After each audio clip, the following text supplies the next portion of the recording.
Guys, let me introduce you my guest because I'm really privileged of sitting with Clarence today. He's from Singularity University, and the whole idea is challenging, right? The whole positioning of education, where people are at, and the whole concept of going to university and getting good grades and therefore I'll get a good job is somewhat challenged now, right? Very much so. One of the criteria for the selection of people into the Singularity University graduate study program is your entrepreneurial skills. Your academic skills is important. Having said that, 30% have PhD, but 20% have no degrees. Basically, they are fantastic entrepreneurs, and Singularity recognize that they don't need the university education to go and progress what they're doing. And thirdly, the most important criteria is their passion to try and solve grand challenges. You can see that technology, exponential technology is moving so fast. It's disrupting the existing industry. I mean, look at Kodak, right? Yes. 150,000 people invented the digital camera, but didn't realize that this is a technology that would disrupt the whole industry, and they're gone. You got Instagram with 12 people and $1.2 billion net value when they sold to Facebook. So there you go. Things have changed so fast. 12 people? 12 people? That's right. And Kodak has 150,000 people at the peak, and now they're gone. Wow. So this is what we try to teach at Singularity in terms of using exponential technology to try and solve what we term as grand challenges, problems like poverty, space, security, food, water, health. So the two ways you get into Singularity, you apply directly. Yeah. Your chances of getting in is less than 2% the last time we checked. But we also run competitions around the world, and we're trying to raise funds in Australia to do the same, send somebody else there again. What happened is Singularity brings in 80 people from around the world, from over 35 countries together for 10 weeks. They live and breathe inside NASA, Ames Research Park, where Singularity University is right next to Google. So you've got people from all different fields, but all with one single goal, that they want to impact the life of 1 billion people positively within 10 years.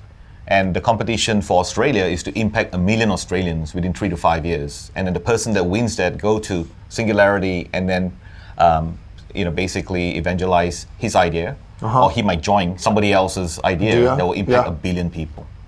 Wow. It's a real chance to see some, and it's an amazing effort. I mean, in terms of some of your classmates are some of the most brilliant people, and you have the opportunity to meet people like Steve Wozniak personally, on a one-on-one basis, Tim Draper, and so forth. People that you only hear about at TED Talks are actually your lecturers. So look, talk to me a little bit about some of the projects that you have seen, and what is the rollout? What is the impact on the planet? Okay, so. One of the projects that really touched me a couple of years ago was an Indonesian girl winning a competition sponsored by my friends in Indonesia, went over to Singularity over the 10-week period. She worked with 2 Israeli nationals from MIT and Harvard and developed this glove called Medic Sensation that allow women to check their own breasts for lumps and so forth. Because think about the developing world where there are no power and no roads. How do you bring a breast screening clinic in? And this is one of the solutions. But the point is that, as you know, Indonesia and Israel do not actually have diplomatic relationships, so they could not have done this. I understand, because one is Muslims exactly, and Jewish. Wow. And they set up the company in Chile. Right. Because there was the other thing that Singularity had provided some advisory to the Chilean government. As you know, Chile is one of the least corrupted Latin American country and had the world's largest copper mine, a bit like Australia mining and so on, and they want to diversify into technology.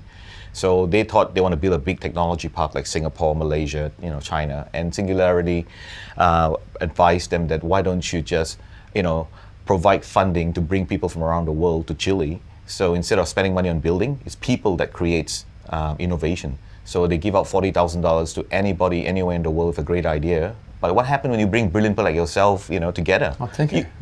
You're going to create, meetups and all kind of stuff.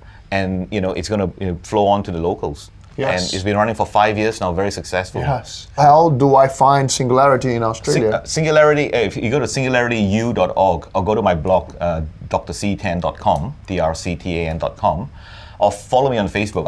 I basically update every day all the latest technology that's happening out there. Okay, and then right now you were looking for $15,000 to send one Australian to the program. So last year was our inaugural program, and we sent one Australian to the program.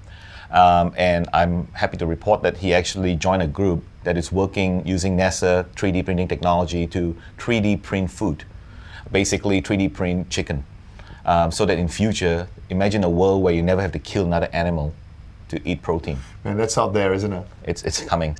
Hey guys, the purpose of this video is really to raise the $15,000 necessary to send somebody this year to Singularity.